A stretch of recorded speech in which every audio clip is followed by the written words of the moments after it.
Hey guys, tonight we step softly through the misty corridors of a medieval abbey, where the stones are cold, the silence is holy, and the faint scent of roasted barley clings to the morning air. You're not here to chant psalms or take vows, though don't worry, you'll still be up before dawn. No, you're here because the nuns are brewing beer. Really good beer. So good, in fact, that local lords, weary pilgrims, and even rival monks have started to whisper about it in hushed, slightly tipsy tones. You've probably heard tales of monks and their brewing prowess, but trust me, their sisters in faith were quietly perfecting the craft behind the cloister walls. The only difference? The women didn't get the credit, or the fancy export contracts. And you, brave soul, are going to find out how they did it, without bursting into flames from either heresy or bad fermentation. So, before you get comfortable, take a moment to like the video and subscribe, but only if you genuinely enjoy what I do here. Drop a comment with where you're watching from and what time it is. I always love to see the little map we build together. Now dim the lights, maybe turn on a fan for that soft background hum, and let's ease into tonight's journey together. The abbey gates creak open with an ancient groan. You step into a stone courtyard shaded by fruit trees, where the smell of yeast and lavender mingles in the still air. A bell tolls somewhere, summoning the sisters for matins, but you're led not to the chapel, but toward a long, low building whose tiny windows are fogged with steam. Inside, the world is golden and warm. Copper kettles bubble gently over fires, and wooden beams drip with condensation. You might expect silence, but a quiet murmur hums through the space, prayers, maybe, or recipes. One nun passes you with a bundle of herbs, another tends to a simmering vat, her veil tied back like a brewer's cap. You're not dreaming. You're in the brewery of the Sisters of St. Gertrude, sometime in the late 1200s, and this is the best-kept secret in town. The church may have frowns for indulgence, but beer isn't indulgence, it's preservation. It's sustenance. And let's be honest, the well water is often a roulette wheel of gastrointestinal distress. Fermenting grain into beer?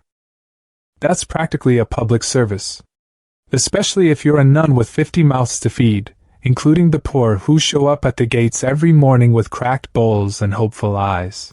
See, brewing wasn't just allowed, it was encouraged, especially in Northern Europe where clean water was scarce and winters were long. Nuns weren't just cloistered choir singers.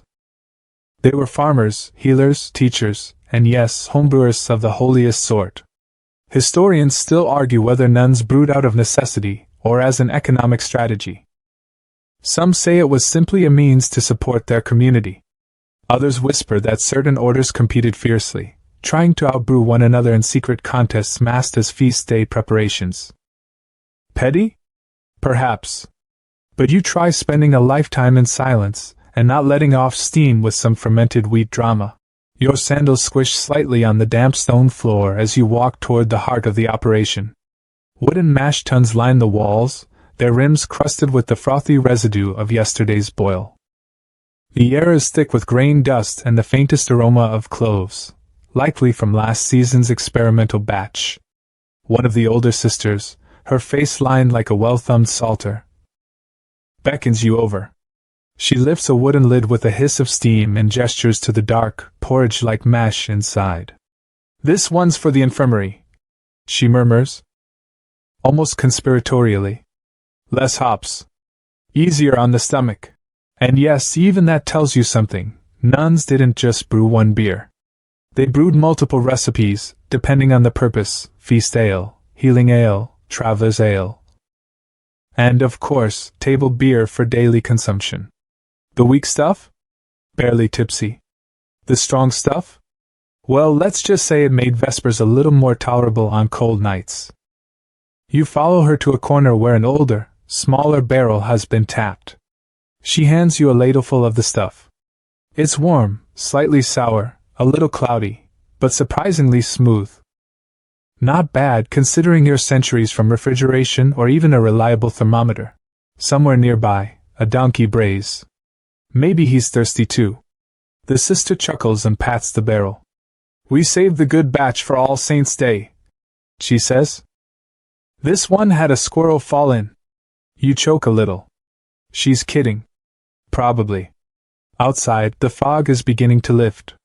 In the distance, the town's spires rise like crooked fingers pointing toward heaven, but you feel something more grounded here, earthy, yeasty, and thoroughly practical. These nuns are not waiting for miracles. They're making them in vats and barrels, one boil at a time. So you settle in beside the mash tun, letting the warmth seep into your bones. You've got a long night ahead, and plenty of stories brewing all around you. Steam curls up around your face as you move deeper into the brewery hall, the air now thick with a molasses-sweet aroma that tickles your nose and clings to your clothes. A clink of wooden ladles, a distant prayer murmured through a stone wall, and the low hiss of fire-fed copper, all blend together in a medieval symphony of sacred utility. In the heart of the room, under a blackened beam where spiders have strung holy webs, you pause to observe the rhythm of a workday most people never imagine for a nun. Aprons tied snug, sleeves rolled up, faces glowing with both heat and purpose. These are women of God who know their way around barley, not just Bibles. So why, you wonder, were nuns brewing beer in the first place? It's a fair question. The stereotype of cloistered women locked in prayer and needlework doesn't leave much room for brewing boots and grain sacks. But as it turns out, practicality was practically sacred in medieval convents. Brewing, like gardening, baking, and book copying, was a form of devotion. Every act of labor was a prayer. And feeding the community? That was salvation with a ladle. You glance at the rule of Saint Benedict pinned to a wooden pillar, probably copied by one of the sisters herself. It lists duties, disciplines, hours of silence, but tucked between the lines, there's room for self-sufficiency. That included producing food, tending animals, and yes, brewing beer. It wasn't just for the sisters either. Convents served as hospitals, inns, and food pantries. And with clean water being sketchier than a medieval street magician, beer became a blessed necessity. The boiling process killed off much of the bacteria. And even weak Alesh carried more safety than the town well. Historians still debate whether beer was considered a luxury or a health product. Some argue the finer batches were brewed in secret and passed discreetly to church patrons. Others suggest the sisters saw their work as humble but essential, a gift to God and thirsty pilgrims alike.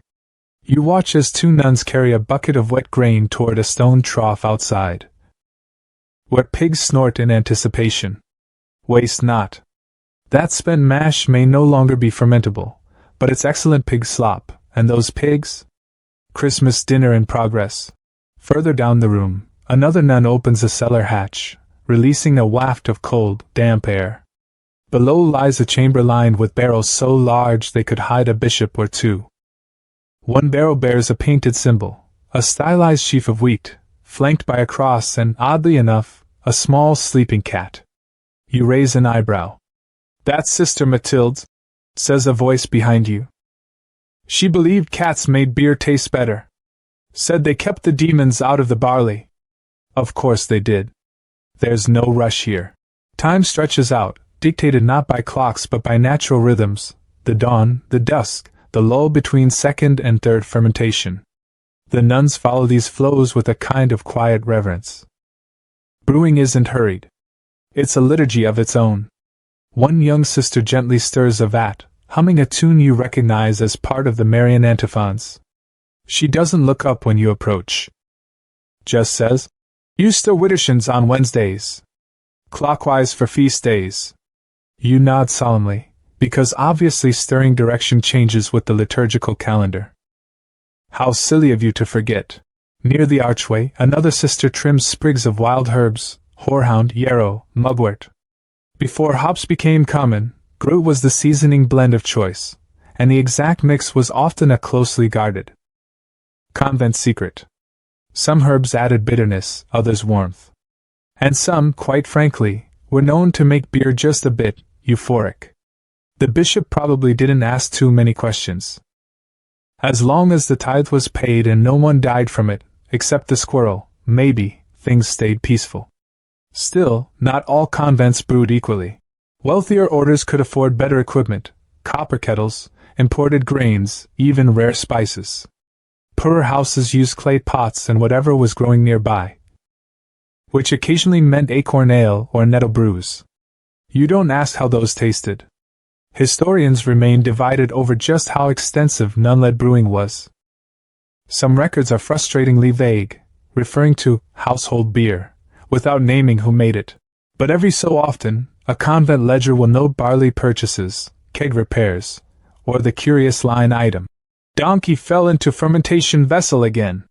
As you lean against a warm stone pillar, you imagine the sisters slipping out at night to test a fresh batch, giggling like schoolgirls. Perhaps one or two sipped a bit more than they should have, waking up late for lauds and blaming the candle smoke. Or the cat. It's always the cat. One thing is certain, you can't separate devotion from duty in this world. Brewing beer wasn't a hobby. It was a ministry. It meant clean hydration, extra calories, a humble income, and perhaps most sacred of all, a brief moment of joy in an otherwise harsh and heavy life. Your eyes drift toward a stained glass window above the entry. It's cracked in the corner, but the image is unmistakable. A robed woman pouring from a large jug, her halo faintly etched in gold leaf. She's smiling. Not beatifically. Just content. You smile too. And as another bell rings in the courtyard, you feel yourself sinking deeper into this quiet, barley-scented sanctuary. The bell's echo melts into the hum of daily ritual. You step outside for a breath of cooler air, your robe, borrowed for the occasion, naturally, soaked with the heady moisture of boiled malt and devotional steam. The convent garden glistens from an earlier drizzle, and your sandals squish softly through dew-slicked grass as you follow the worn path toward the infirmary wing. Here, under the watchful gaze of a limestone statue of Saint Bridget, patroness of brewing, as fate would have it, you find your next lesson in liquid theology. Beer as survival. Let's be clear. Medieval towns weren't winning any awards for sanitation. You'd have been lucky to find a water source that didn't double as a laundry basin, fish habitat, and, let's just say it, open latrine. In times of drought or plague, that water could turn deadly. But beer? Beer was boiled, fermented, seasoned with bitter herbs that sometimes had antibacterial properties. It was a drink you could trust, at least more than that sketchy puddle near the tanner's shop. Nuns figured this out fast. And while historians still debate whether they brewed specifically for safety or out of economic habit, what's clear is that their ale was often cleaner than the blessed water in the baptismal font. In the infirmary, you spot rows of small clay mugs on a wooden bench. Each is labeled with the name of a patient: Brother Matthias, Old Marta, the cheesemaker's apprentice with the foot rash. Some mugs hold watery broth. Others, the pale foam of low-alcohol beer known as small ale. Small ale wasn't meant to get anyone drunk. It was for hydration, especially for the sick, the elderly, and the children. Yes, even toddlers sipped it. You raise an eyebrow, but then again, the alternative was bacterial roulette. One of the elder sisters, perhaps 70 if she's a day, waves you in. She's tending to a batch of what she calls blessed brew, the infirmary's go-to liquid for everything from stomach cramps to melancholy. She adds a pinch of ground mustard seed and stirs slowly with a long-handled spoon that could double as a walking stick. She beckons you closer and lets you taste a spoonful. It's warm, oddly savory, and tinged with mint. For the humors, she whispers, nodding gravely. Too much black bile. You nod back, unsure whether to be worried or impressed. Beer wasn't just a beverage, it was therapy. Nuns steeped it with herbs to treat everything from headaches to childbirth pains. They kept careful records, often coded, to track which combinations helped which ailments. One recipe, tucked away in a battered breviary, includes mugwort, sage, and a terrifyingly casual mention of bloodletting before consumption. And yet, it worked. At least, better than some of the alternatives, like ground emerald powder or warming stones, placed in one's slippers. You stick with the beer. Outside the infirmary, a small stone channel trickles water into a wooden barrel. This is where the brewing water begins its journey. It's filtered through layers of cloth, herbs, and charcoal, a primitive but shockingly effective method. Nuns didn't just trust in God. They trusted in boiling. Back near the brewery, you watch as a younger sister tends to another batch. She checks the temperature not with a thermometer, those won't exist for another few hundred years, but by dipping her finger and muttering a prayer. If she yelps, "It's too hot," you ask how they know when it's time to add the yeast. "Listen," she says simply. The word speaks. Historians still puzzle over how these women developed such precise techniques without modern tools. Was it intuition? Was it ritual? Was it the guidance of saints whispered through cloister walls? No one agrees. But one German nun, writing in the 14th century, described yeast rising like Lazarus from the vat. And that feels about right. As night rolls in again, the convent shifts into its evening rhythm. Vespers, then dinner, probably black bread and soup, and then, for some, a quiet mug of beer to lull the body into rest. You're handed a cup, warmer than expected, and surprisingly fizzy. It smells of clover and toast. You sip. It's simple, honest, and deeply calming. Like a liquid hymn. Just as your eyes start to flutter closed, the elder sister appears beside you with a faint smile. "Tomorrow," she says, "we harvest the hops." You blink awake. Because tomorrow, you're going into the garden. The morning dew clings stubbornly to your hem as you trudge behind Sister Agnes down a narrow path hemmed in by hedges. The convent garden stretches ahead, tidy but teeming, with neat rows of vegetables, flowers, and a thick patch of leafy green climbing stalks, the hops. A gentle breeze carries the unmistakable scent of earth and herbal bitterness. Bees drift lazily from blossom to blossom, while birds chatter softly in the trees beyond the stone wall. The sun is barely over the horizon, but these sisters rise earlier than roosters. Hops weren't always part of the brewing equation. In fact, back in the early medieval days, most beers were seasoned with a grit mix, a blend of herbs that included mugwort, yarrow, and sometimes rosemary or wild thyme. The result? Flavors ranging from tangy to downright medicinal. Not exactly what you'd want with your morning porridge. But hops changed everything. Their bitterness balanced the sweetness of malt. More importantly, they helped preserve the beer, allowing it to last longer and travel farther. And wouldn't you know it, some of the earliest documented hop cultivation in Europe was done by nuns. You run your fingers along a rough vine, noting the tiny green cones hanging like sleepy bells. Sister Agnes reaches for one and crushes it gently between her fingers. She holds it to your nose. "Smell that? Clean. Sharp. Bitter with a kiss of honey." You nod. It's somehow both calming and invigorating, like someone brewed sass into a plant. Historians still argue whether hops were adopted widely by convents before or after monasteries made them standard.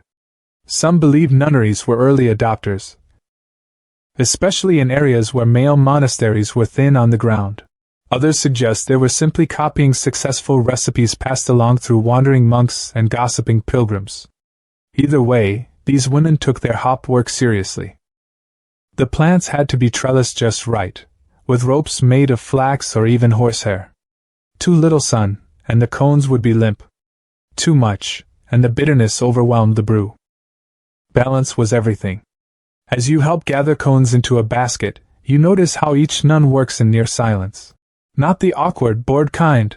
This is a meditative quiet, broken only by birdsong and the occasional sneeze from Sister Margaretti, who insists she's not allergic but has been sniffling since the 3rd century. The garden itself is an ecosystem of intention. Lavender and marigold to ward off pests. Clover to enrich the soil. Even the compost heap is managed with reverence. Layers of straw and ash arranged like liturgical texts in decay. Sister Agnes pauses near a stone bench and gestures for you to sit. She unrolls a leather pouch and removes several dried cones from past seasons. Laying them side by side, she shows you how age affects aroma, color, and bitterness. "This one," she says, pointing to a golden brown specimen. We use for winter ale. Gentle. Warm. The other, she sniffs, is for the bishop's batch. He likes to think he has a palate. You smile, but she's not entirely joking. The choice of hop variety was often dictated by local conditions, and over time, convents cultivated unique strains adapted to their region. Some were sharper, some more floral, and some, rare but prized, had subtle citrus notes. Modern brewers tried to recreate them, but many of those ancient varietals were lost to war, weather, and the march of industrial standardization. The sisters, however, kept meticulous records in their own way. Not always in brewing books, but in the margins of psalters and on slips of parchment tucked into herbal codices. 1 pinch for the week, one scrawl reads. 2 if the moon is high and the guests are many. Back in the brewing hall, the fresh hops are laid out to dry on wide racks. The room now smells not just of barley but of crushed grass and bitter oils. A few cones fall to the floor, and a black cat, possibly the very one who guards Sister Mathilde's barrels, gives them a disdainful paw swipe. You watch as another nun arranges the hops into linen sacks. Some will be used immediately, others stored in the cool cellar to mellow. You note how each sister seems to know the right moment to move, the right touch to handle the cones. Brewing here is a choreography, a prayer with props. And then, as you brush stray hop dust from your hands, you notice a small carving in the woodbeam above the rack, a tiny circle with 3 barley stalks and a hop cone in the center. Around it, someone's etched the words in faded Latin. He who brews with peace, drinks with joy. You sit for a moment beneath that beam, letting the light and shadows dance across your face. The quiet, the rhythm, the purposeful movements, they calm you in ways no modern meditation app ever could. This isn't just farming. It's flavor alchemy. And if you're lucky, you'll get to taste the results, right after the evening bell. The sun hangs low now, casting a golden glow through the leaded windows of the abbey's main hall. You follow the scent of roasted grain and warm wood back to the brewery, where the sisters are preparing for the next sacred step, brewing by the book.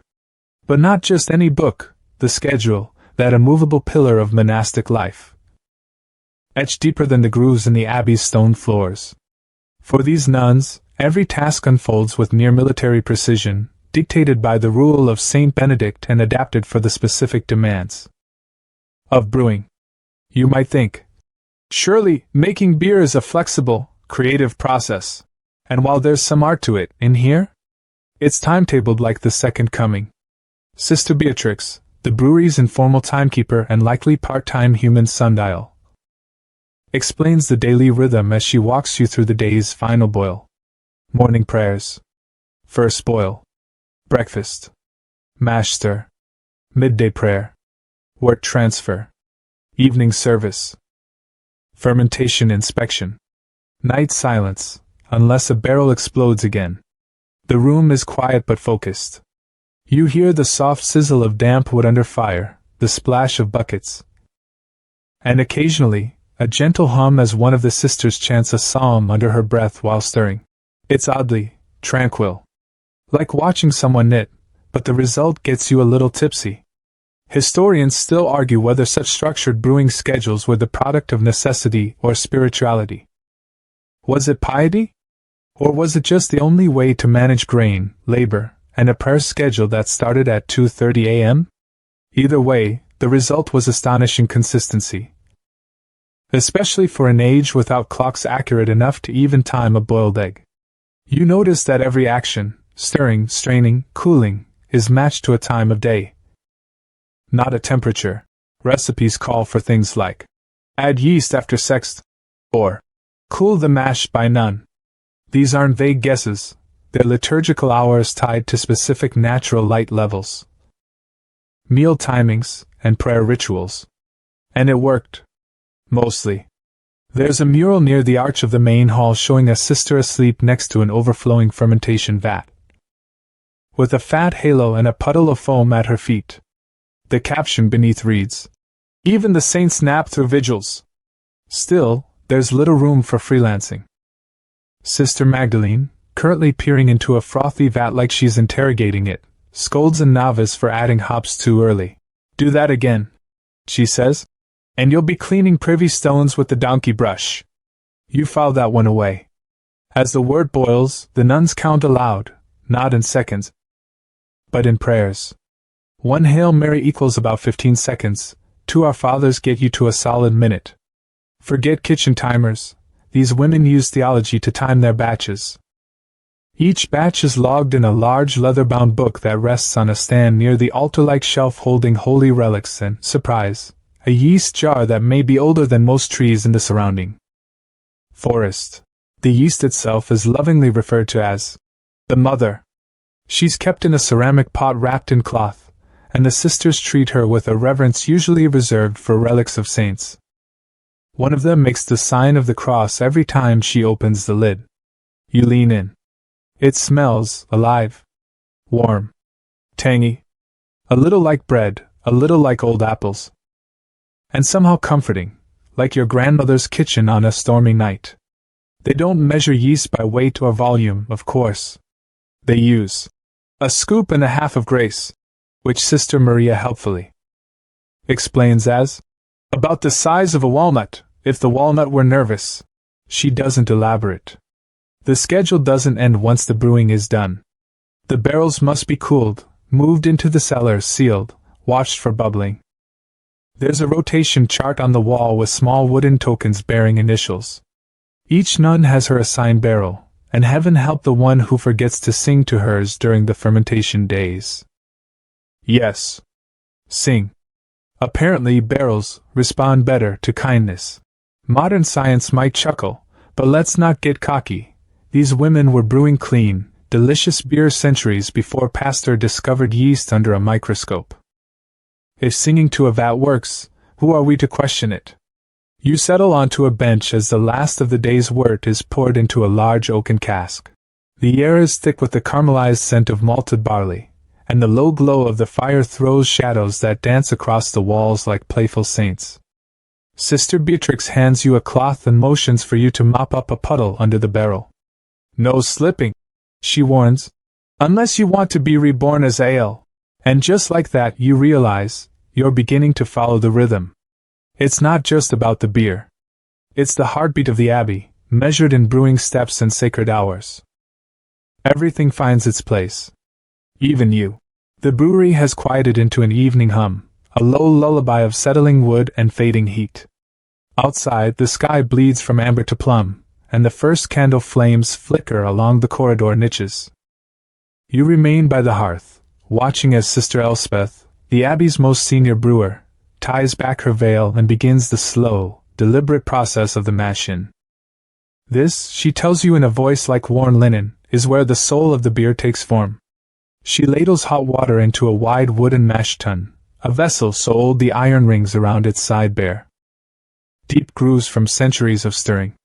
Steam rises thick and steady, curling up toward the soot-blackened rafters. Beside her, a sack of crushed malted barley waits its turn. The room smells of bread dough and the faintest trace of smoked wood. You help slowly sprinkle in the grain, watching as it darkens and thickens the liquid below. The result is a dense, porridge-like concoction that hisses gently with every stir. It doesn't seem like much now, but this is where flavor is born. The mash must be kept warm, but not too warm. There's no thermometer.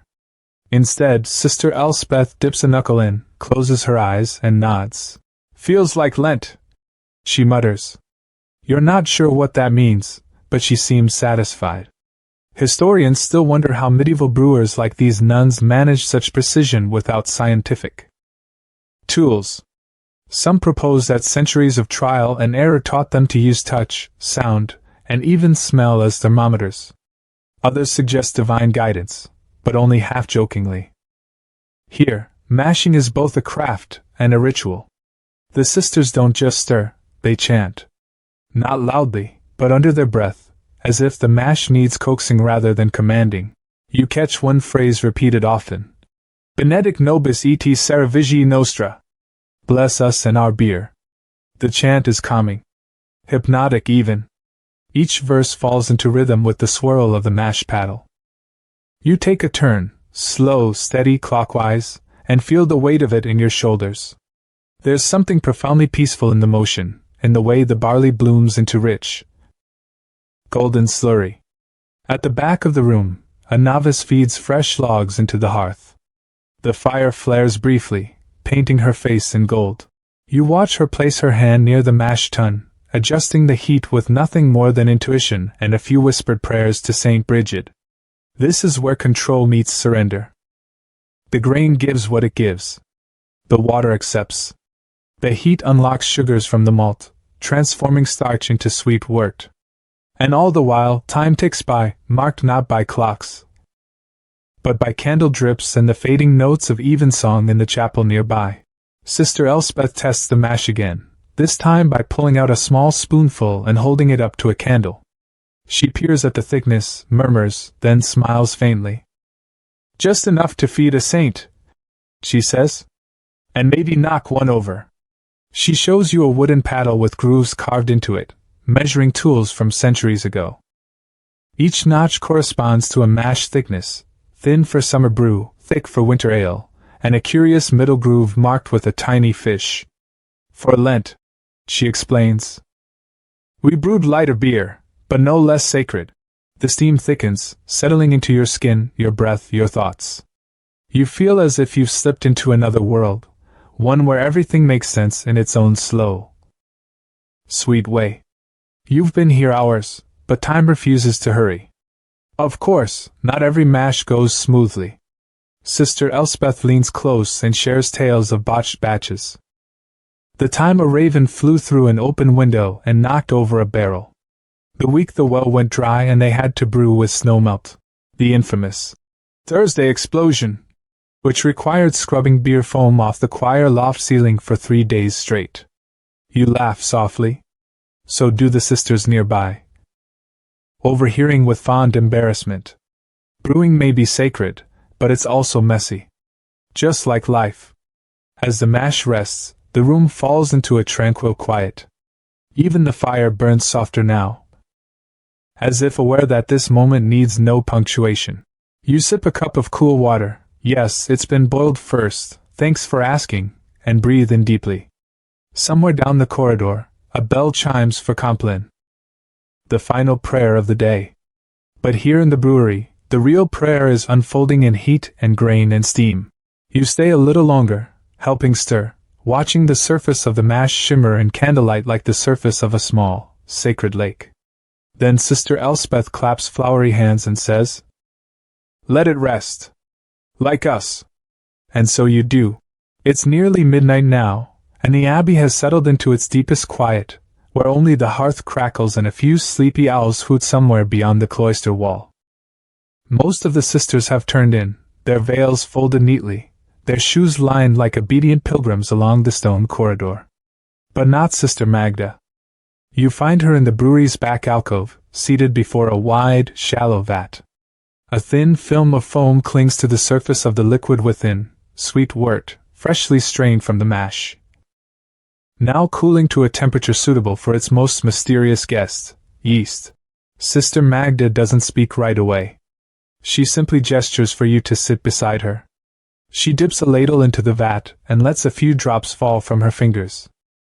Then she leans forward and whispers, "Now we wait for God's invisible hand." You blink. You're not sure if she means this figuratively, mystically, or microbiologically.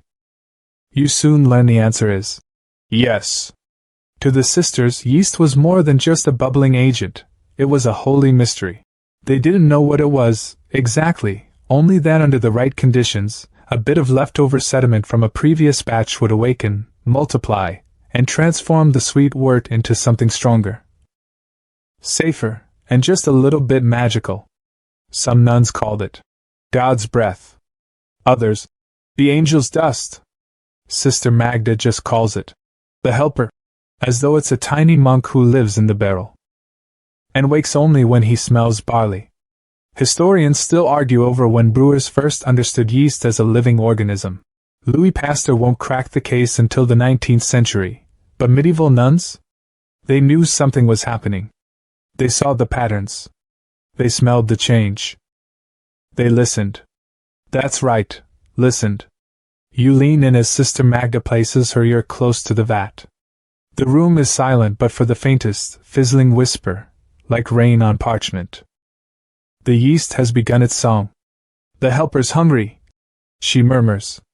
He likes it just this side of warm and quiet. She reaches for a small, earthenware jar, a starter from the previous batch. She stirs it gently and pours it into the vat. The foam twitches. A slow, frothy spiral forms and expands. You sit back, mesmerized. This part of the process, the fermentation, lasts for days. And while the nuns still go about their routines, someone is always assigned to tend the vats. Much like one might tend a garden or a fussy cat. It involves checking the foam rings, noting the smell, and sometimes even offering soft hymns.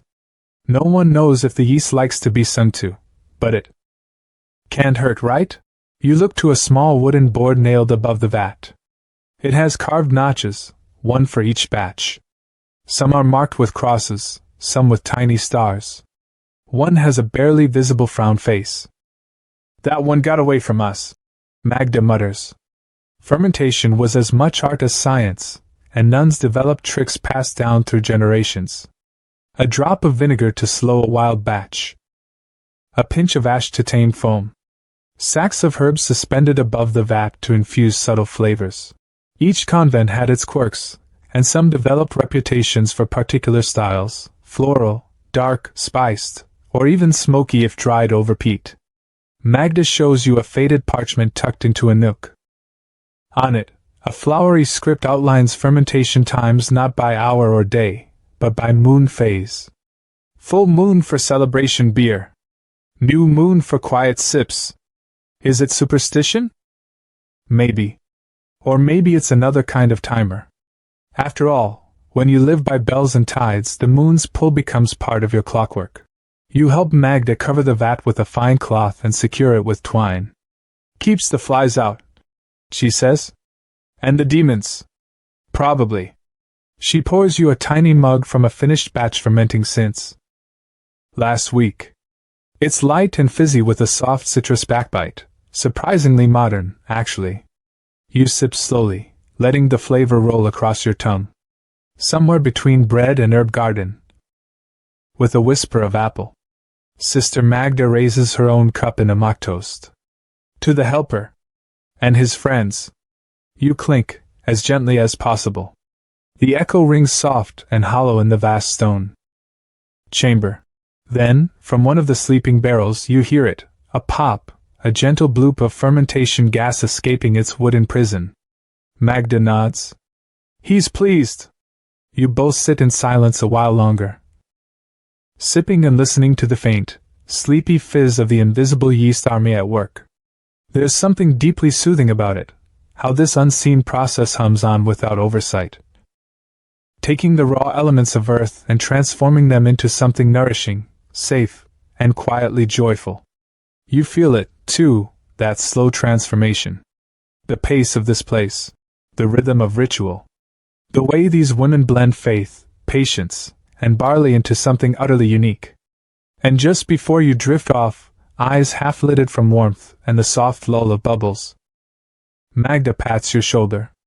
Tomorrow, she whispers, we test the feast batch. You nod, though you're not quite sure what that means. But you know you'll be here for it. Morning breaks through the abbey windows in angled sheets of pale gold.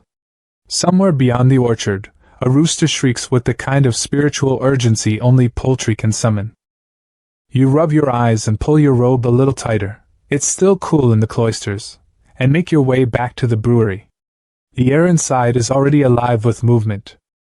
Sisters bustle around long wooden tables stacked with baskets of herbs, each labeled in delicate script, marjoram, mugwort, wild thyme, nettles, and, at the far end, hops. In various states of dryness. You've arrived at one of the more enchanting parts of convent brewing, herbal flavoring, the artistry hidden behind the barrels. Before hops became the near-universal bittering agent in beer, medieval brewers, especially in nunneries, relied on local herb blends. This seasoning mix was called Brewed, and its ingredients changed depending on what was growing, what was blessed, and what hadn't yet been eaten by rabbits. Sister Linnea, the abbey's resident herb-keeper and possibly minor witch, you're not entirely sure, beckons you closer. Her fingers are stained green, and her sleeves dusted in pollen. Today, she says, we make the feast blend. The feast batch is the abbey's most prized brew, reserved for major religious holidays and the occasional visit from someone important, like a bishop, or the one time a prince wandered and lost and ended up drinking 3 mugs before anyone recognized him. Linnea shows you the mix, a careful balance of marjoram for warmth, yarrow for bite, a hint of aniseed for sweetness, and just a sprinkle of dried lavender. It smells like a summer field got drunk and decided to be a poet. Historians still debate which convents used what in their Brewed. Some records refer to holy herbs or the sacred bundle, while others are frustratingly vague, likely on purpose. Convent Brewed blends were often closely guarded secrets, passed only to the most trusted sisters. Losing the recipe was almost as bad as dropping the relic of a saint. You help measure herbs into a linen pouch that will steep in the boiling wort like an enormous tea bag. As you do, Sister Linnea hums an old folk tune with suspiciously pagan undertones. She pauses. Don't worry. The bishop never listens this far into the brew. Outside, in the abbey's herb garden, you see young novices plucking fresh sprigs of mugwort with solemn focus. The plant is strong, bitter, and slightly hallucinogenic in large doses, not that the nuns aim for visions, but if it happens, they just write it off as divine clarity. One of them holds up a twisted stem and says, "Is this too curly?" Sister Linnea squints. "No, curly's good. Curly means the moon was high." You make a note, even though it doesn't make sense. None of this makes sense. But it's oddly wonderful. As the herbs steep into the brew, the air fills with a fragrance that borders on therapeutic. You close your eyes and breathe it in: wood, steam, flowers, and a hint of something sharp. It smells like a memory you haven't made yet. There's a strange reverence to this step. The sisters don't speak much. Each one seems to understand that this part, the flavoring, is the soul of the brew. Not the strongest part, not the flashiest, but the bit that makes people close their eyes after the first sip and say, "Ah." You help stir the mix, noticing how the color deepens slightly. It's no longer golden, but almost amber, with swirls of pale foam tracing lazy circles. The herbs bob and spin like sleepy dancers. "Too long and it's bitter," Linnea says. "Too short and it tastes like bathwater. The trick is to pull it when the steam smells like bread and candle smoke." Right. Obvious. Historians love to dissect how nuns adapted brewing to their regions. Some added birch twigs, others used elderflower or sweet gale. A convent near the coast once used dried seaweed, but that batch is still the subject of theological debate. You step back as the brew is transferred to a large fermenting tun. The sisters move with the practiced grace of those who've done this 1,000 times. There's no shouting, no spillage, no cursing, except from the cat, who's been banned from the mash tuns since the floating paw incident. Once the transfer is complete, the grit pouch is gently removed, wrung out, and laid on a drying rack. It'll be composted, unless Sister Linnea decides to use it as a pillow again. She claims it helps with dreams. You don't ask. As the brew begins to cool, you sit by a window with a small mug of the previous feast batch, well-aged and gently spicy. You sip slowly, letting it settle on your tongue. It's warm. Not just in temperature, but in feeling. Like the liquid version of being hugged by your favorite aunt who also happens to bake perfect bread and tell wildly inappropriate jokes under her breath. Out in the garden, the novices begin planting seeds for next year's herbs. The cycle continues quietly, faithfully. And just as you begin to nod off against the sun-warmed stone, Sister Linnea pats your shoulder and says, "You'll help with bottling next. Don't drop anything. Some of those bottles are older than the bishop." You're back inside the brewery's cool belly, surrounded by barrels stacked like sleepy sentinels and an impressive collection of glass bottles, some squat, some slender, some with hand-blown bubbles trapped in the sides like fossilized hiccups. Sister Linnea wasn't joking. Some of these bottles really do look like they remember the Crusades. You're here to help with bottling the cool brew. But before the corks go in and the barrels get sealed, a great debate brews, one older than most abbeys and thornier than Sister Matilda's famous blackcurrant hedges. It's the ale versus beer controversy. You innocently ask about the difference, and the room goes quiet. A few sisters glance up from their tasks. One puts down a ladle like she's ready to duel. Well, says Sister Apollonia, dramatically drying her hands on a flour sack.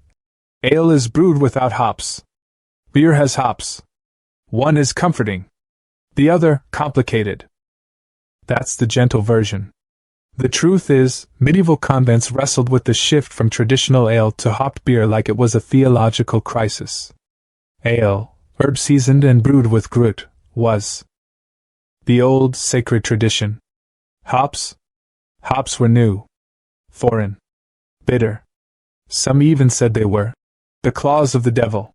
You suppress a smile, but it's true. In some regions, hops were banned outright. Critics claimed they were too strong, too preservative, too unnatural.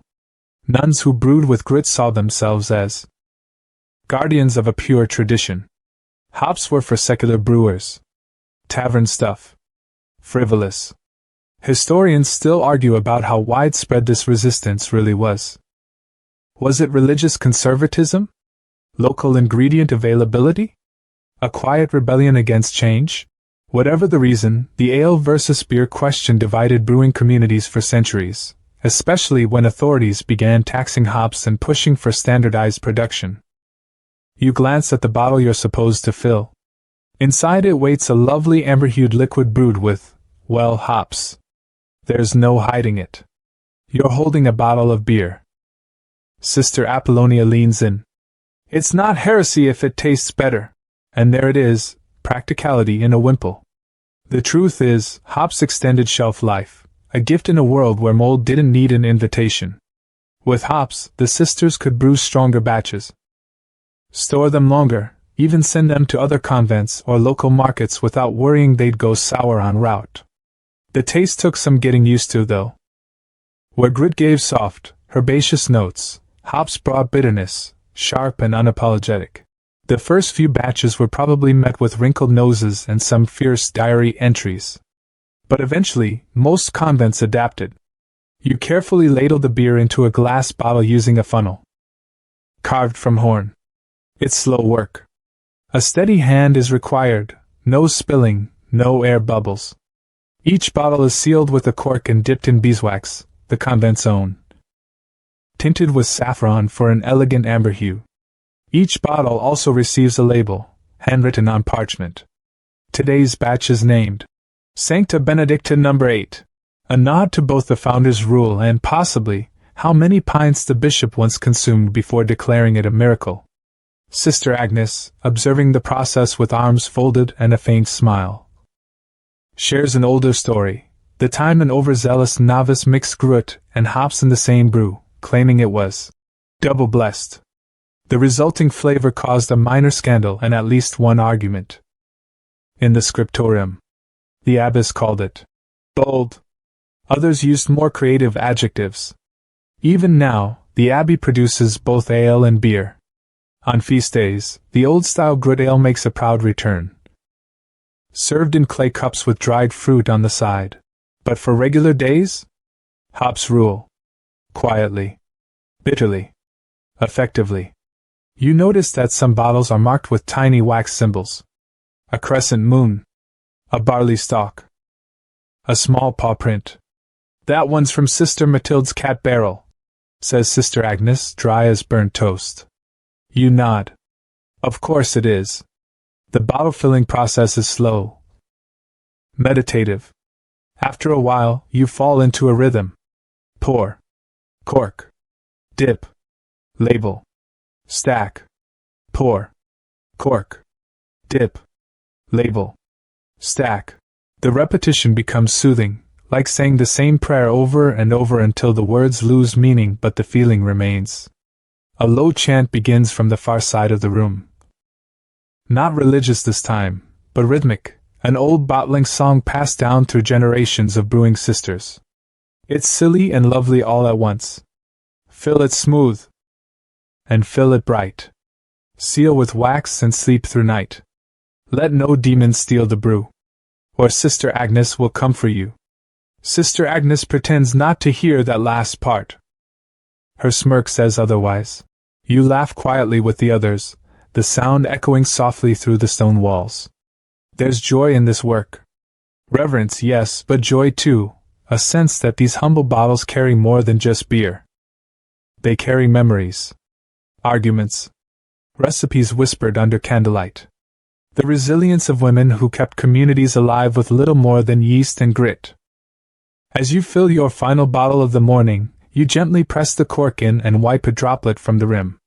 You look around at rows of finished product, dozens of bottles lined up like soldiers at rest.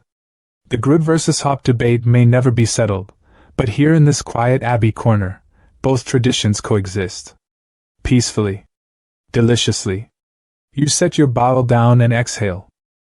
Another task complete. Another prayer, answered in foam. A cart creaks into the courtyard just after midday, its wheels groaning like they too have taken vows of humility. Drawn by a drowsy mule with a half-chewed flower crown, probably Sister Linnea's doing, the cart bears a dozen barrels of freshly sealed beer, stacked like sacred scrolls. You're just in time to witness what might be the most controversial part of nunnery brewing. Profit. Yes, the same sisters who chant psalms and whisper prayers also sell beer, a practice that, depending on the century and the bishop, was either a noble service or a slightly scandalous side.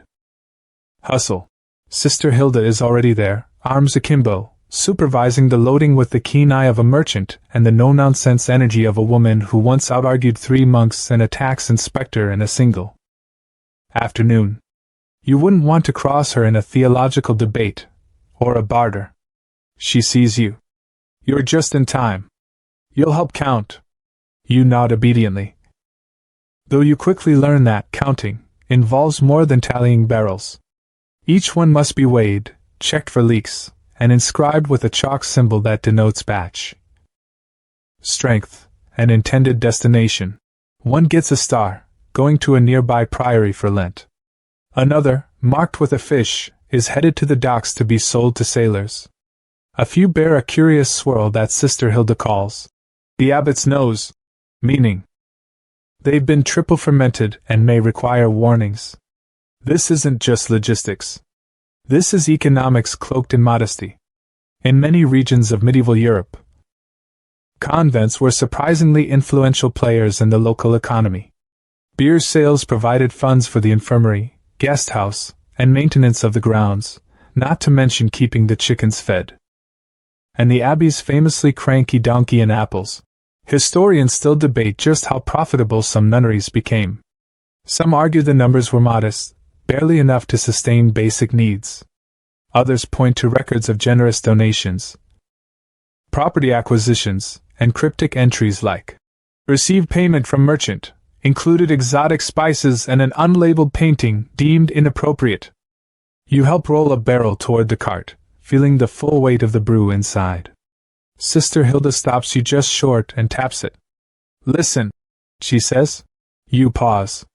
From inside, the faintest fizz crackles, a promise of bubbles, of fermentation still working its slow magic. Still alive? She nods. Let it settle 2 more days before drinking, or it'll knock your socks off and your memory out. The buyers vary. Sometimes it's local merchants. Other times, pilgrims pay in coin, cloth, or, on one occasion, an extremely annoyed goose. The sisters do what they can. Charity is one thing. Running out of candles and flour is another. You get a sense that the abbey walks a fine line. Too much success, and it draws suspicion. Too little, and it can't survive. Some townsfolk love the sisters' beer, calling it healing, holy, and that good stuff from the hill. Others whisper that no proper nun should be so good at business.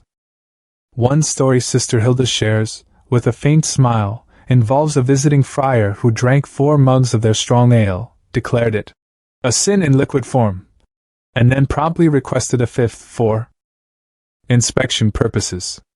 You suspect he enjoyed his penance immensely.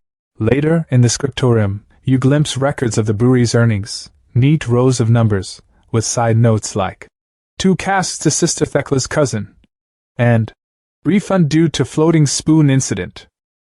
It's all tracked, tallied, and signed with initials, proof that faith and finance often had to share a bench.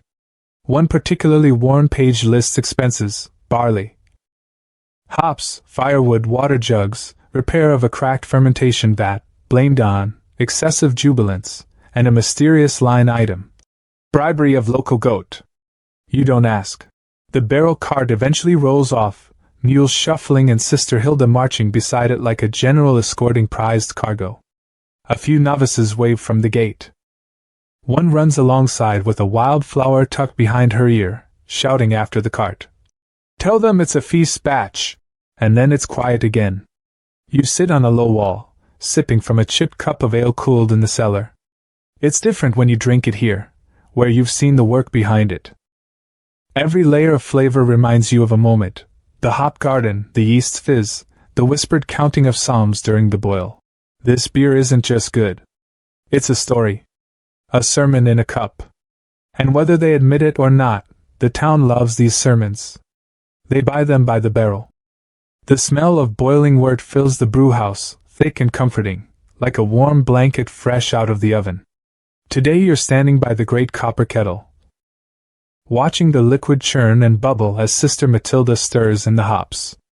The air is thick with sharp, resinous aroma, like walking through a pine forest after rain. You wipe your brow with a sleeve already damp with steam. Boiling is the heart of medieval brewing, both a science and a ritual. The heat sterilizes the wort, extracts bitterness from hops, and concentrates the sugars that yeast will feast on later.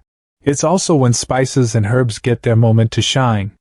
Sister Matilda explains how long the boil should last, anywhere from 1 to 3 hours, depending on weather, ingredients, and mood.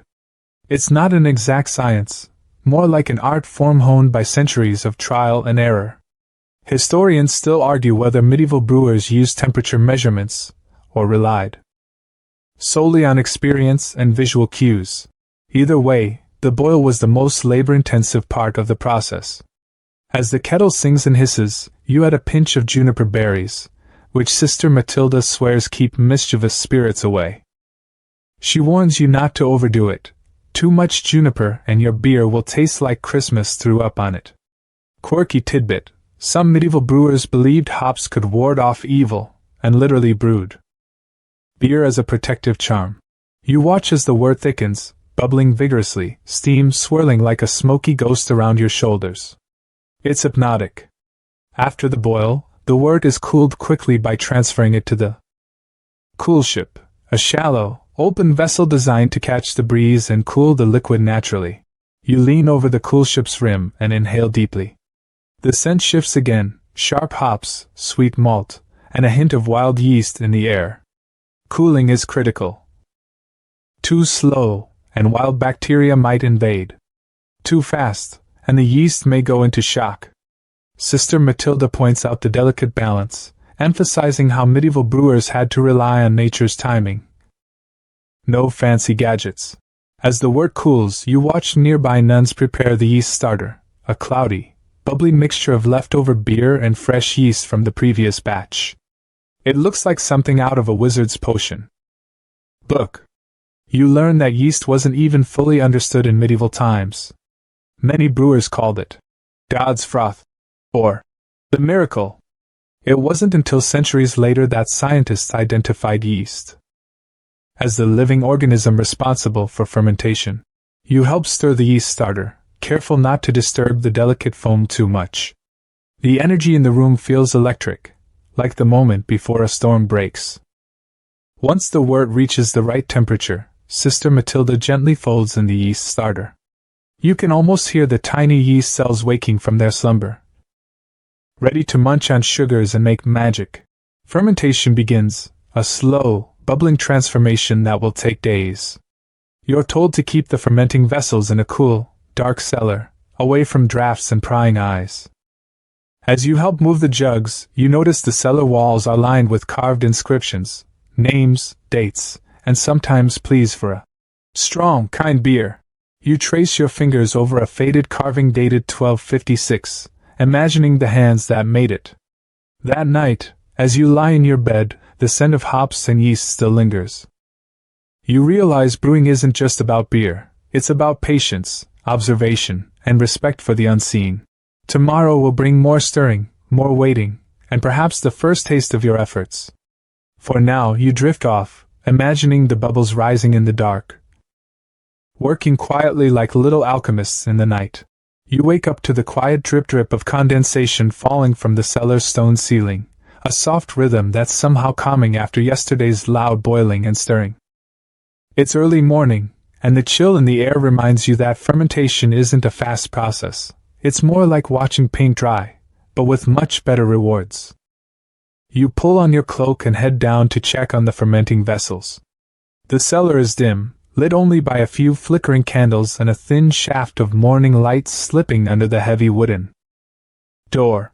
You step carefully to avoid disturbing the precious jugs, their cork tops swelling slightly with trapped gas, yeast at work, transforming sugars into alcohol and carbon dioxide. You lean close to one vessel and hear a faint hiss, like the breath of a sleeping dragon. It's oddly satisfying, this quiet sound of life and chemistry combined. Today's job is monitoring the fermentation temperature. Medieval brewers couldn't rely on thermometers, so they developed ingenious ways to keep things just right. The convent cellar is naturally cool, but in warmer months, wet cloths or underground pits helped maintain the chill. You watch Sister Catherine carefully adjust the straw insulation around a jug. She explains how too much heat speeds fermentation, risking off flavors and potential explosion, which they call blowing the beer, a phrase that still makes you chuckle. Too cold, and the yeast get lazy, producing bland, weak brews. Historians still argue whether medieval convents controlled fermentation temperatures systematically or simply hoped for the best and crossed their fingers. Quirky tidbit: some convents hung bells near fermenting vats to ring if pressure built too high, sort of an early beer security system. As the morning progresses, you help with the bubbling test. You dip a wooden rod into a jug, watching how many bubbles cling to the wood. It's a rough gauge of fermentation progress, but in a world without science labs, it was the best they had. You also learn about krausen, the foamy head that forms on fermenting beer, a sure sign the yeast are thriving. It looks a bit like whipped cream but smells more like a wild orchard after rain. You're fascinated by how much medieval brewers learned by watching and listening to their beer, treating it almost like a living pet. Midday brings a break, and you sit in the courtyard sipping a small cup of last week's batch, a sweet, slightly sour beer with hints of herbs you can't quite place. It's humble but comforting, like a warm blanket on a chilly day. While resting, Sister Catherine shares stories of how some nuns kept secret yeast strains, passed down like treasured family heirlooms. These yeast cultures gave their beers unique character and were guarded fiercely from rival convents. The idea of yeast as a prized possession surprises you, tiny creatures, invisible to the naked eye, shaping the fate of an entire community. After your break, it's time to prepare the cleaning of equipment for the next batch. You scrub vats and buckets with ash and hot water, knowing that cleanliness is key to good beer, something medieval brewers discovered the hard way. Quirky tidbit: some convents used a mix of vinegar and herbs for cleaning, believing it not only killed bacteria but kept evil spirits away. By late afternoon, the fermentation is well underway, and you check the bubbling again. It's steady and strong, a good sign. You feel a growing connection to this ancient process, each step slow, deliberate, rooted in patience and respect for nature's rhythms. As evening falls, you help set up the brewing records, noting temperature, timing, and observations. The scriptoria smells faintly of parchment and hope. You realize brewing beer here isn't just work, it's a meditation, a way to slow down and observe the subtle dance between ingredients, time, and care. Lying down later, the soft hum of the cellar's bubbles accompanies your drifting thoughts, like a lullaby only the brewing heart can sing. The next morning, you trudge again to the cellar, greeted by the familiar hiss and bubbling chorus of fermenting beer. Today is racking day, the delicate task of transferring the beer from one vessel to another, leaving behind sediment and impurities. It's a bit like carefully pouring tea without disturbing the leaves, but on a much larger, stickier scale. Sister Helena oversees the operation, her hands steady despite the complexity. She shows you how to use a siphon made from hollowed reeds, a simple yet effective tool to move the precious liquid without introducing unwanted air or contaminants. The sediment left behind is called lees, a mixture of dead yeast cells and proteins. While not harmful, it can give beer a bitter, off taste if left in too long. You help position wooden barrels and jugs, holding them steady as the golden liquid flows slowly through the reed tube, shimmering in the candlelight. Historians still argue whether medieval brewers universally practiced racking or if it was a regional innovation that convents helped popularize. Quirky fact: some convent records mention beer ghosts, faint, translucent figures said to appear near barrels that were poorly racked, warning of impending spoilage. As the racking proceeds, Sister Helena explains how this step improves clarity and taste, making the beer more pleasant and longer lasting, a crucial factor in a time when fresh water was often unsafe. You can't help but notice the scent change as the beer moves, lighter, fresher, with a subtle tang hinting at the yeast's work. Once transferred, the barrels are sealed with wax and stored in the cool cellar for secondary fermentation, a period where flavors mellow and mature. While the barrels settle, you help clean the equipment, scrubbing stubborn residues with a mixture of ash, hot water, and crushed herbs. This ritual cleaning is both practical and symbolic, preparing the tools for the next cycle of brewing and renewing the convent's commitment to their craft. Sister Helena shares a curious tradition. On racking day, some convents would say prayers over the beer, asking for protection against spoilage and curses. The blend of faith and science is woven tightly here. Later, you join a small tasting circle. The freshly racked beer is cloudy but promising. It tastes yeasty and alive, like a promise waiting to be fulfilled. You sip slowly, savoring the flavor, imagining the countless nuns before you who crafted their own versions, each batch a testament to perseverance and hope. The afternoon fades into evening as you record notes in the brewing log. Every detail counts: timing, temperature, taste, and even weather. You think about how this meticulous record-keeping helped convents build reputations for some of the best beer in medieval Europe. As you lay down later, the image of flowing golden liquid in the candlelight stays with you, an endless river connecting past and present, brewed with care, faith, and a dash of luck. You wake up to the faint murmur of the convent's bells, their soft tolling marking the passing hours as you make your way back to the cellar. Today, the beer has reached its secondary fermentation, a time when the flavors begin to settle and deepen, like a story reaching its most interesting chapters. You're tasked with the tricky job of tasting and deciding if it's ready for the next step or needs more time. Sister Beatrice hands you a small wooden cup, filled with a cloudy amber liquid that smells earthy and slightly sour. Your first sip is a surprise, a complex mix of sweetness, bitterness, and something wild and almost fruity. It's not the smooth, polished beer you expect, but something more alive and untamed. You learn that medieval beers were often quite different from modern lagers, less filtered, more robust, and sometimes a bit unpredictable. The wild yeasts and local bacteria added layers of flavor that varied batch to batch. Historians still debate whether these variations were embraced as part of the beer's charm, or tolerated grudgingly due to limited brewing control. Quirky tidbit: some convent brewers claimed their beer had healing powers, prescribing it to ailing villagers as a kind of medicinal tonic. Sipping slowly, you feel the warmth spread through your chest, comforting and oddly soothing after the morning's chores. Sister Beatrice explains that some convents added herbs like yarrow or rosemary at this stage, not only for flavor but for their supposed health benefits and preservative qualities. You marvel at how the line between medicine and beer blurs, especially when you remember the monks' hop gardens were sometimes mixed with medicinal plants. You spend the afternoon bottling a portion of the beer, carefully filling earthenware jugs and sealing them with wax and cloth to keep out the air. Bottling is a delicate task. Too much oxygen can spoil the beer, but a little is needed for carbonation. You try your hand at sealing a jug, fumbling with the wax until Sister Beatrice shows you the perfect flick of the wrist to smooth it over. The finished jugs are labeled with dates and batch notes, then stored in the dark cellar, waiting for consumption or trade. You overhear talk about how some convents sold their beer to nearby towns, earning modest income that helped fund their charitable works and upkeep. This commercial aspect surprises you. These humble brews weren't just for personal use but were part of a thriving medieval economy.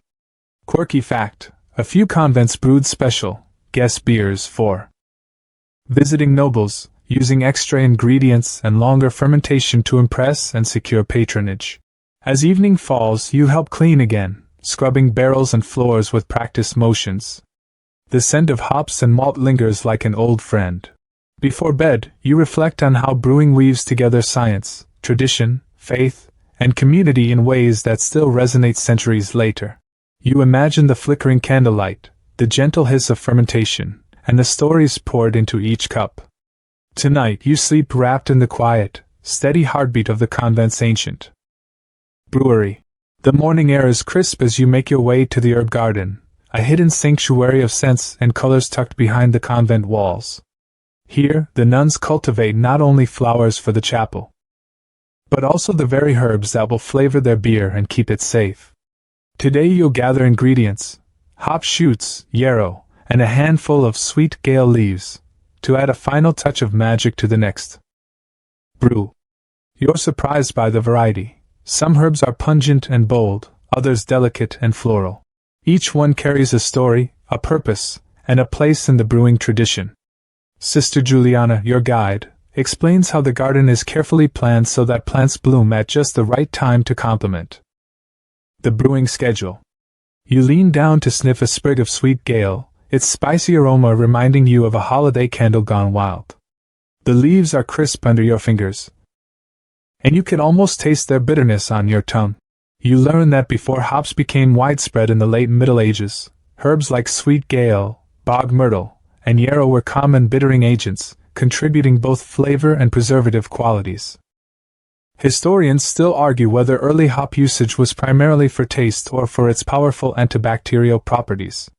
Quirky tidbit: some brewers believe that gathering herbs under a full moon enhanced their potency in beer, adding an almost mystical layer to the craft. You help Sister Juliana clip fresh hops, their tiny green cones sticky with lupulin, a golden powder that's the heart of the hop's bitter bite. The sticky feel surprises you. It's like nature's glitter, impossible to wash off entirely. Back in the brewhouse, you assist in preparing the herb infusion, steeping the fresh and dried plants in hot water before adding them to the wort. The smell that rises is complex, piney, herbal, and a little wild, like a forest breeze bottled up. As you work, Sister Juliana tells you about the convent's long-standing relationship with local herbalists and farmers who supply rare and precious plants. She also mentions that some herbs used in brewing had medicinal reputations. Yarrow was thought to staunch bleeding, while hops were rumored to calm restless spirits. You marvel at how the brewing process is a blend of sensory pleasure and practical knowledge, a kind of medieval chemistry and folklore rolled into one. Later, you help taste the new batch, freshly hopped and still warm. The bitterness is balanced, not overpowering, with a soft herbal note that lingers. You can almost hear the debates echoing in monastery halls. How much bitterness is too much? How much is just right? These questions have no easy answers. As night falls, you walk back through the herb garden, the cool air filled with the mingled scents of earth, flowers, and brewing herbs. You feel connected to the centuries of nuns who tended these plants, brewed these beers, and crafted a legacy far richer than the sum of its ingredients. You breathe deeply and prepare for rest, your mind swirling with the smell of hops, the taste of yeast, and the slow, steady rhythm of brewing time. The sun is low when you enter the convent's granary, the smell of stacked grain filling the air with warmth and earthiness. Today's task is to learn about malt, the very soul of beer. The source of those sweet, nutty flavors that make every sip satisfying. You watch as Sister Agnes inspects the golden kernels, explaining how barley is transformed into malt through a delicate process of soaking, germinating, and drying. The process begins with soaking the barley in water, allowing it to sprout just enough to activate enzymes that convert starches into sugars. This malting is an ancient craft, vital for brewing and baking. You help turn the germinating grain on wooden trays, feeling the rough texture beneath your fingers and smelling the faint sweetness like fresh bread. Historians still debate how much early medieval brewers controlled the malting process versus relying on natural cycles and intuition. Quirky tidbit: some convents believe the malting grain needed to be blessed by a priest to ensure a good harvest and a successful brew. After a few days, the grain is dried in a kiln, where smoke from peat or wood adds distinctive flavors. You're surprised how much the drying fuel can influence the final taste: smoky, earthy, or sweet. You carefully handle a sample of smoked malt and chew a few grains, savoring the deep, almost bacon-like flavor.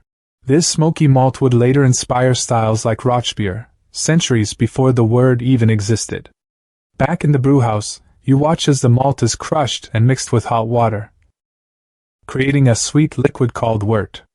The aroma is rich and inviting, like a bakery in full swing. Sister Agnes emphasizes how malting is both art and science, relying on experience to judge when the grain is just right. You learn that variations in malt, like how long it's dried or the type of wood used, gave each convent's beer a unique signature. You taste a small cup of fresh wort, its sweetness promising the complex flavors to come. As evening shadows lengthen, you reflect on how malt, yeast, hops, and water come together in a slow, miraculous dance. You realize the beer you're helping make is more than just a drink, it's a living record of land, labor, and love. Lying down later, you drift to sleep imagining the gentle crackle of the kiln, the sweet scent of malt drying, and the centuries of women who perfected this ancient craft before you. You step into the cool stillness of the brewhouse early this morning, the heavy scent of malt and hops mingling with the damp stone walls. Today's focus is on the water, an ingredient so simple yet so vital that it can make or break a brew. Sister Magdalene leads you to the convent's well, a deep shaft lined with stone, where the purest water is drawn for brewing. You lower the bucket slowly, watching the ripples form on the surface, the cool water shimmering faintly in the dawn light. You taste a small sip, fresh, clean, and surprisingly soft.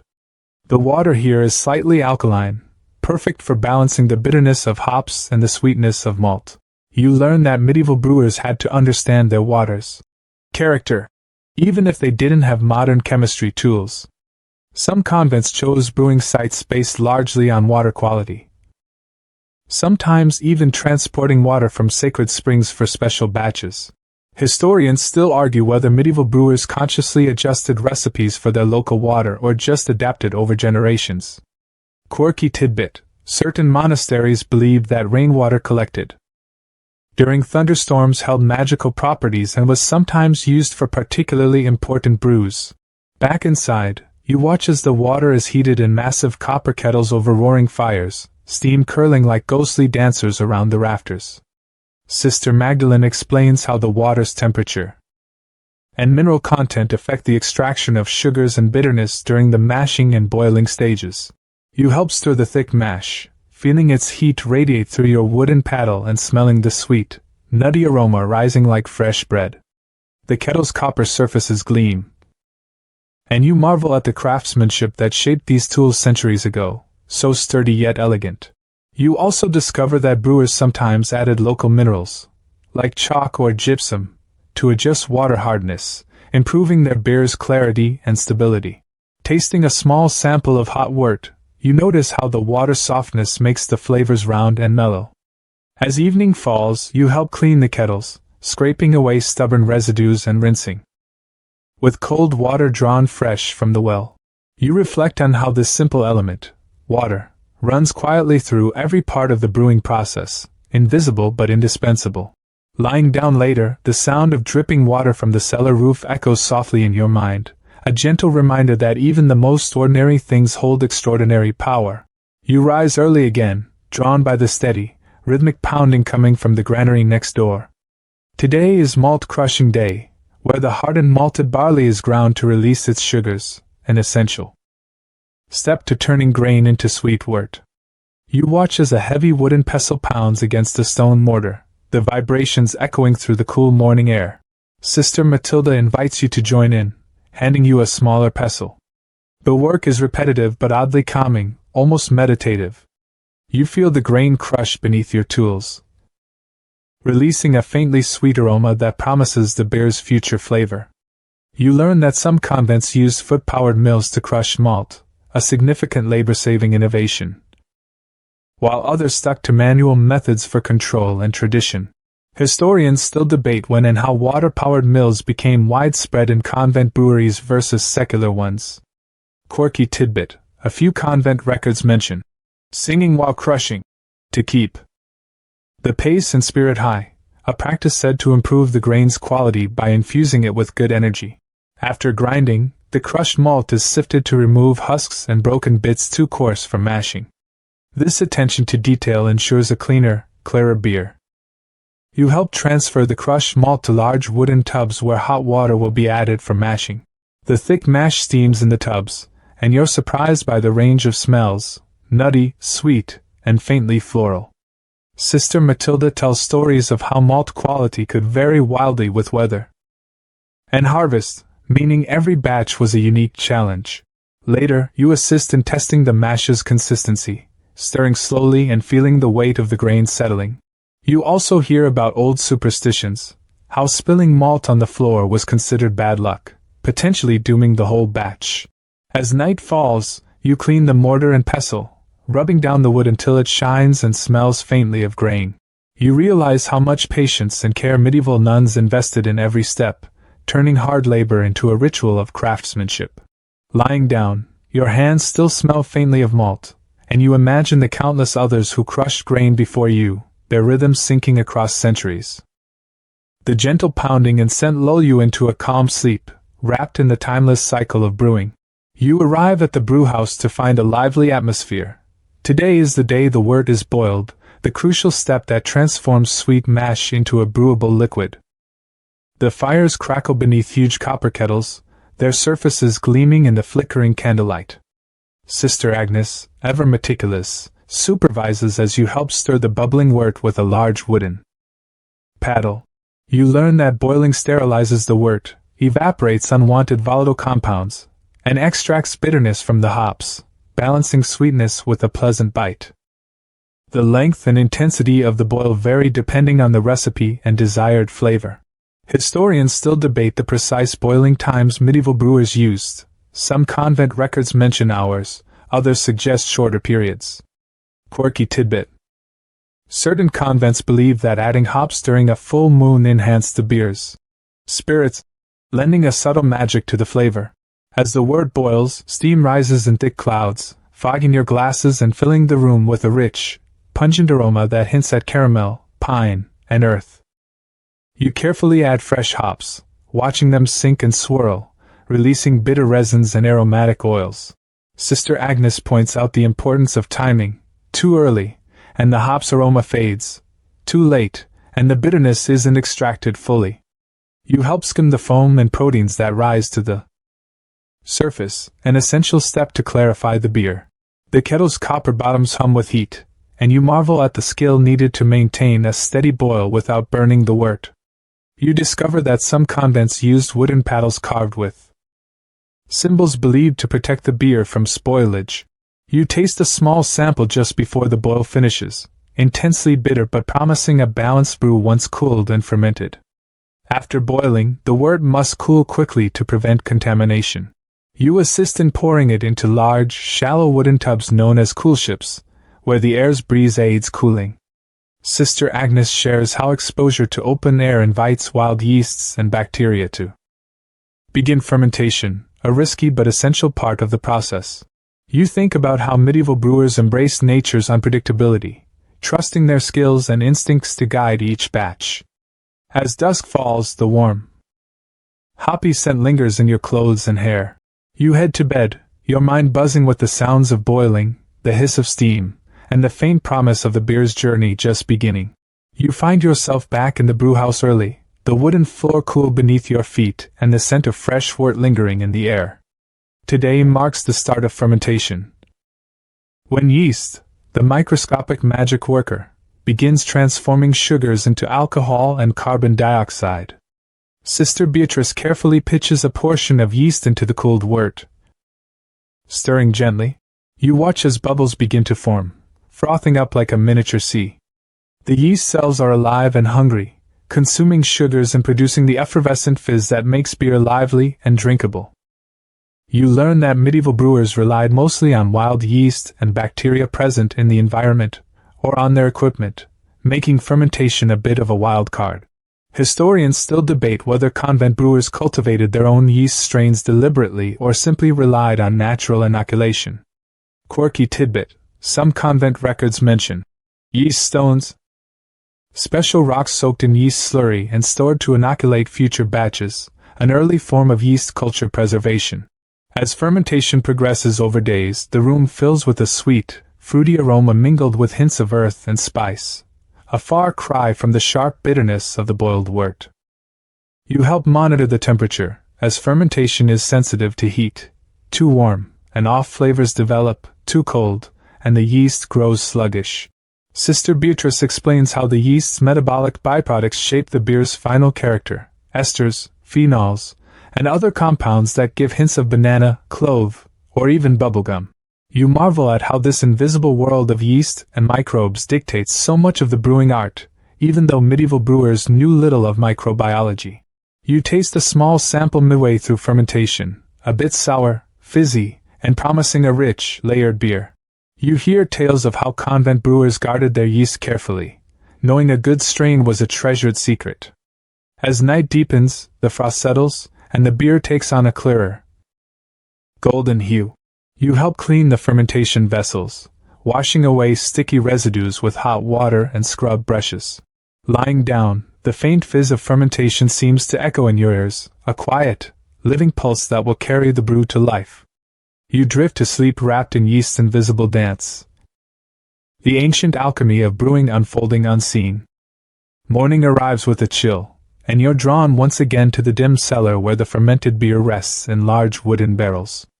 Today is the day for racking, the delicate process of transferring beer from one vessel to another to separate it from sediment and refine its clarity and flavor. You watch closely as Sister Margaret carefully siphons the cloudy beer with a long wooden ladle, mindful not to disturb the thick layer of yeast and debris settled at the bottom. The dark liquid glides smoothly, leaving behind the murky sediment like a forgotten past. You learn that racking was an essential step to improve beer's taste and shelf life, even if medieval brewers didn't fully understand the microbiology behind it. Historians still debate how often racking was performed in convent breweries, and how much it contributed to the overall beer quality. Quirky tidbit: some convents carved tiny religious symbols on their racking ladles, believing it protected the beer from spoilage and blessed the batch. The process requires a steady hand and patience, as you carefully pour the beer into fresh barrels, leaving the sediment undisturbed. You notice how the beer's color deepens and its aroma sharpens as it breathes, shifting from raw fermentation funk to a more rounded complexity. Sister Margaret tells you that some convents age their beer for weeks or even months, depending on the season and the type of brew. You taste a small sample, noticing a smoother mouthfeel and mellowed flavors, a clear step up from the young beer you tried days ago. The barrels are sealed and stacked neatly in the cellar, their wooden staves swelling tight with the beer's slow movements inside. You reflect on how every stage of brewing involves a balance of art and science, faith and trial. The cellar smells earthy and sweet, a comforting reminder of the centuries-old craft being carried forward. As you lay down that night, the quiet thump of wooden barrels settling echoes softly, a lullaby sung by time itself. You wake to the faint flicker of candlelight, and the soft murmur of the convent stirring. Today, the focus is on the role of fermentation vessels, the barrels, vats, and casks that hold the beer as it matures. Sister Cecilia takes you through the dim cellar, where rows of wooden barrels line the stone walls, each bearing a unique scent and character. You learn that these vessels were typically made of oak or chestnut, woods chosen for their durability and subtle influence on the beer's flavor. The porous nature of wood allowed a slow exchange of air, encouraging a gentle aging process. Historians still debate how much convent brewers understood about barrel aging and whether they intentionally crafted beers meant for long storage or simply adapted to necessity. Quirky tidbit: some convents would toast the inside of their barrels over fire, believing the chard would add a divine blessing to the beer. You help inspect the barrels for leaks, tapping their sides and smelling the wood's aroma. Some barrels smell faintly of smoke, others fruity or spicy, depending on their history. Sister Cecilia explains how barrels were cleaned and maintained, sometimes rinsed with herbal concoctions to prevent spoilage. You notice subtle differences in the beer's character depending on the barrel it's stored in, a practice that gave medieval brews surprising complexity and variation. You also discover that barrels were sometimes reused for years, accumulating layers of yeast and bacteria that influenced future batches, a kind of microbial terroir. You taste samples from barrels at various stages of aging, some bright and fresh, others deep and mellow, all revealing the nuanced artistry of wood and time. Later you help label the barrels with chalk, marking dates and contents to track each batch's progress. As you prepare to leave the cellar, you pause to breathe in the warm, woody air, rich with history and the quiet patience of fermentation. Lying down that night, you imagine the slow dance of beer and barrel, a partnership centuries in the making. You drift off with the comforting thought that this humble vessel, crafted with care, carries more than beer. It carries stories, secrets, and centuries of devotion. The morning light filters softly through stained glass as you join Sister Helena in the kitchen, where the finished beer is prepared for consumption and storage. Today's lesson centers on filtration and clarification, subtle but important steps that refine the beer's texture and appearance before it reaches the tables. You observe as the beer is poured through a coarse cloth, catching suspended particles and yeast. This simple filtration clears the liquid, brightening its color and smoothing its taste. You learn that medieval brewers didn't have modern filters, so they relied on materials like cloth, straw, or even crushed herbs to strain their beer. Historians still argue whether these methods were primarily practical or driven by aesthetic preferences. Quirky tidbit: some convents added crushed eggshells during filtration, believing it improved clarity and helped preserve the beer. You assist in lifting heavy jugs filled with the freshly filtered beer, admiring the golden hue and faint frothy head. Sister Helena tells stories of how the beer's clarity was a mark of skill and care, a sign that the convent's brew was worthy of nobles and peasants alike. You taste the cool cup and notice how the filtering softens the bitterness and rounds the flavors, making it easier to drink after long fasting or hard labor. You help pour some of the beer into earthenware jugs sealed with wax, destined for storage or sale in nearby markets. You also hear tales of how some convents flavored their beer with herbs and spices, like sweet gale or yarrow, to mask imperfections or add unique twists. As the day wanes, you reflect on how every drop of this carefully crafted beer carries the convent's heart, patience, and tradition. You drift to sleep imagining the gentle strain of cloth filtering centuries of craft, a quiet promise of good things to come. You wake to a soft chorus of bells, signaling time for the day's duties, but your thoughts drift toward the convent's brewing traditions beyond the cloister walls. Today, Sister Isabel guides you through the network of local markets and trade routes where convent beer quietly makes its way into towns and villages. You follow her down cobblestone streets lined with stalls selling fresh bread, vegetables, and barrels of ale. The convent's beer, known for its distinctive flavor and quality, enjoys a steady demand among townsfolk and travelers alike. You learn that medieval nuns often managed their own trade, negotiating prices and ensuring their beer's reputation remained strong. Historians still debate how much convent breweries contributed to local economies and whether they competed openly or cooperated with secular brewers. Quirky tidbit: Some convent brewers reportedly branded their barrels with a secret mark, a small carved symbol known only to the nuns, to guarantee authenticity and protect against counterfeit brews. You help load a cart with sturdy wooden barrels, feeling the weight and imagining the beer's journey over rutted roads and muddy tracks. Sister Isabel shares stories of how beer from convents was prized at festivals and religious celebrations, a testament to its cultural significance. You overhear merchants chatting about the different terroirs of beer, much like wine, shaped by water, grain, and yeast unique to each region. You also discover that some convents brewed seasonal specialties, incorporating local ingredients to celebrate harvests or saints' days. As the sun sets, you reflect on how convent beer bridged sacred and secular worlds, nourishing bodies and spirits alike. You lie down that night with the faint creak of cartwheels and chatter echoing softly, a reminder that even the quietest brews ripple outward through history.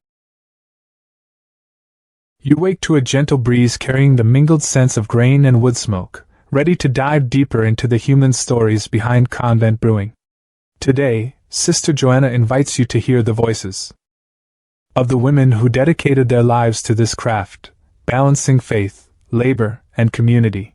You sit in the cloister garden as she reads from a worn ledger, containing snippets of correspondence, inventories, and personal notes. You glimpse the daily struggles and triumphs of nuns who brewed beer while tending gardens, praying, and educating local children. You learn that brewing was not merely a job but a form of devotion, a way to sustain the convent and serve the community.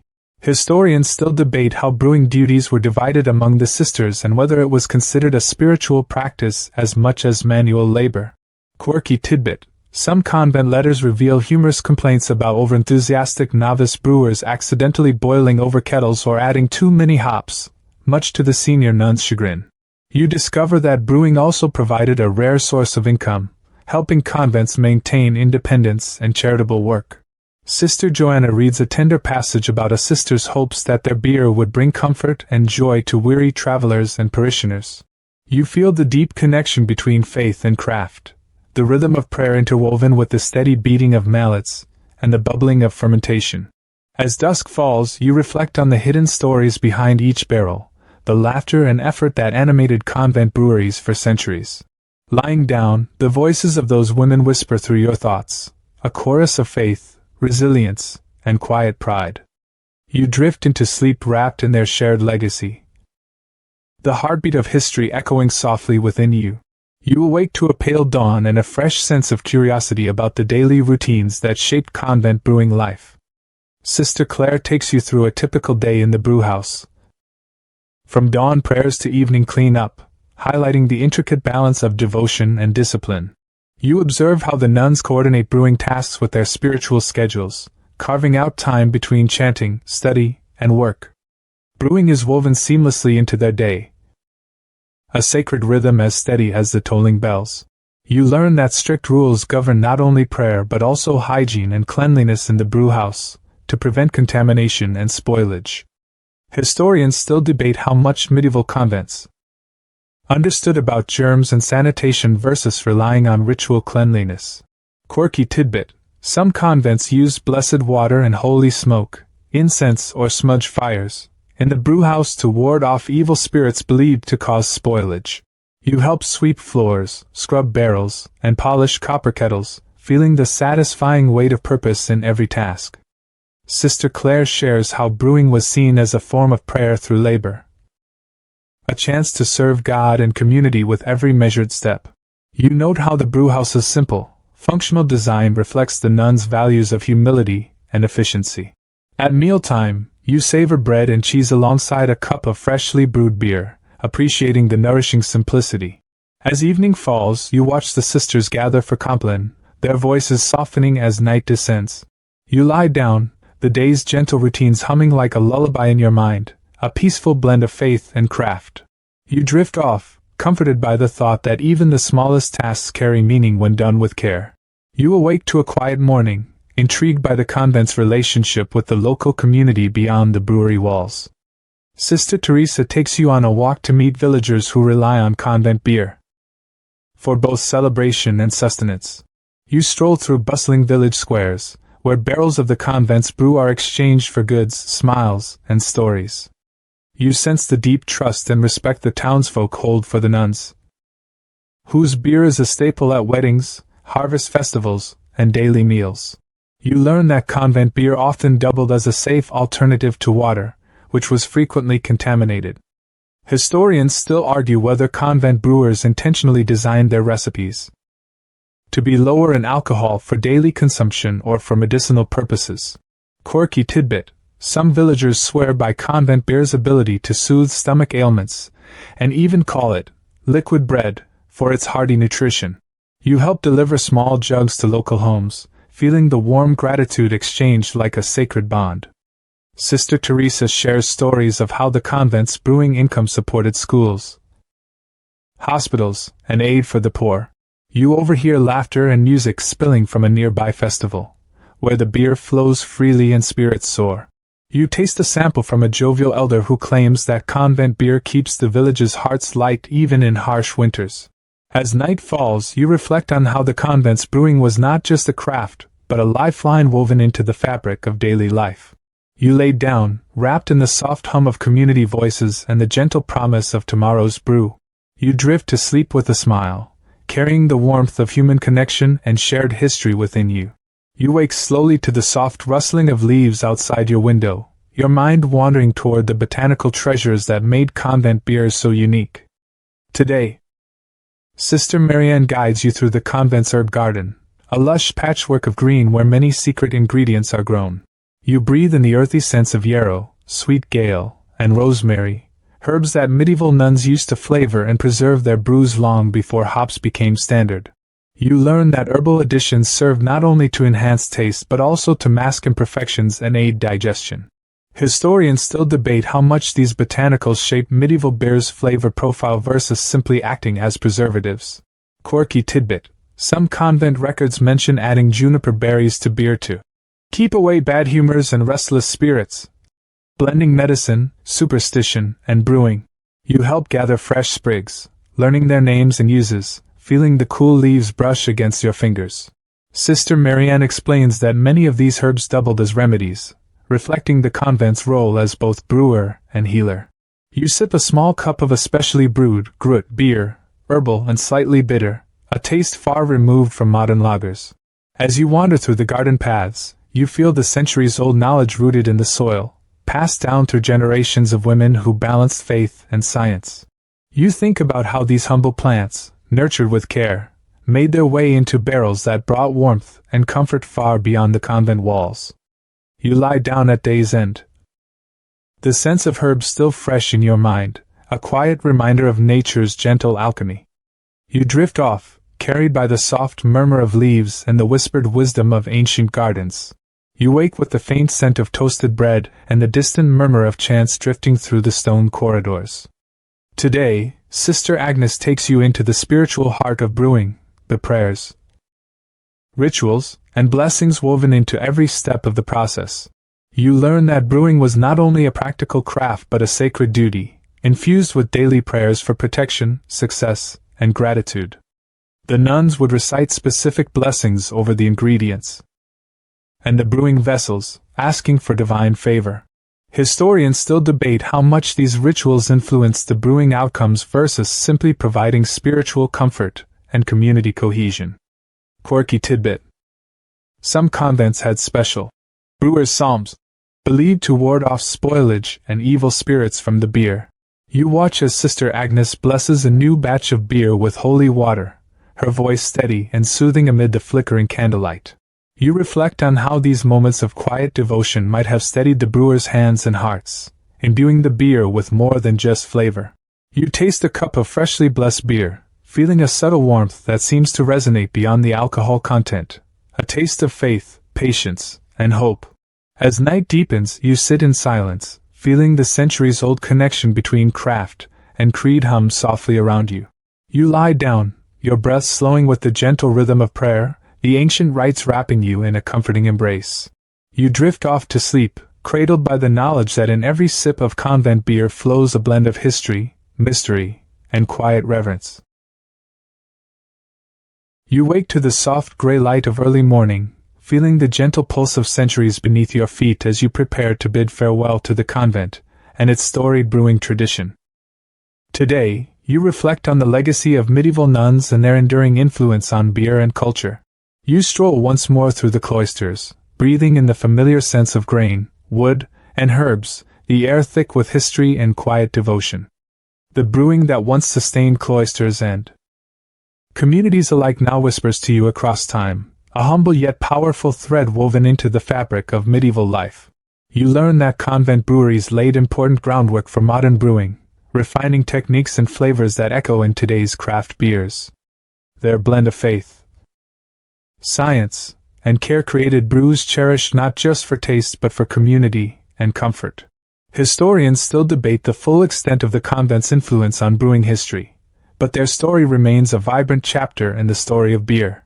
Quirky tidbit: some modern craft brewers have revived ancient convent recipes, using herbs and methods passed down from nuns to create new brews that honor tradition. You savor a final sip of the rich, amber beer, feeling a deep sense of connection to the countless hands and hearts that shaped it. As you prepare to leave, you carry with you the quiet strength of the women who brewed not for fame but for faith, community, and care. You lie down, the sounds of the convent fading gently, the legacy of its beer settling softly into your dreams. The journey winds down, but the story lingers, a comforting reminder that even the simplest crafts hold profound meaning. The room around you softens, the edges of history and present blur gently like the fading glow of a candle's flame. You feel the weight of centuries ease away, replaced by the calm rhythm of breath and heartbeats. The story of medieval nuns and their beer is now a quiet companion, a soft murmur in the background of your mind. Imagine the cool stone walls, the scent of herbs, the gentle bubbling of fermentation, all slowing, breathing out their secrets like a lullaby. Rest assured, you have traveled far yet arrived safely at a place where faith and craft meet in gentle harmony. Now close your eyes and let the steady hum of history soothe you, wrapping you in a warm embrace that carries you gently into sleep. Sweet dreams.